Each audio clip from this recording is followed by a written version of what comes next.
Hello అండి అందరికీ one more mini vlog. ఇవాళ ఈవినింగ్ స్నాక్స్‌లోకి ఏం స్పెషల్స్ చేసుకున్నారు? మేమైతే పకోడీ విత్ టీ అనమాట. ఈ కాంబినేషన్ చాలా బావుంటుంది కదా! మీరు ఇలానే ఇష్టపడతారా? వేడి వేడి పకోడీ తింటూ టీ తాగితే ఆ ఫీలింగే వేరబ్బా! అండ్ అలాగే అందులోకి బయట వర్షం గాయ్స్. ఈ టైంలో అయితే ఇంకా అదిరిపోతుంది ఈ కాంబినేషన్. ముందుగా పకోడీ కోసం అయితే ఆనియన్స్‌ని స్లైసెస్ లాగా కట్ చేసుకోవాలి. అండ్ దెన్ మనం పచ్చిమిర్చి కూడా కట్ చేసుకున్న తర్వాత అవి మంచిగా కలిపేసుకుని మనం తగినంత శనగపిండి యాడ్ చేసుకోవాలి. అండ్ అలాగే సాల్ట్ కూడా వేసుకోండి. ఇందులో కారం కోసం ఇంకేం యాడ్ చేయక్కర్లేదు. ఎందుకంటే మిర్చి స్పైసే సరిపోతుంది మనకి. అండ్ ఈ పక్కనైతే టీ కాగిపోతుంది. తర్వాత మనం బాండి పెట్టుకొని మనం pakodi వేసేసుకోవడమే.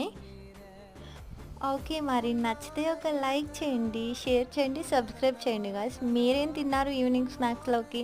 Let me know in the comment section. Bye.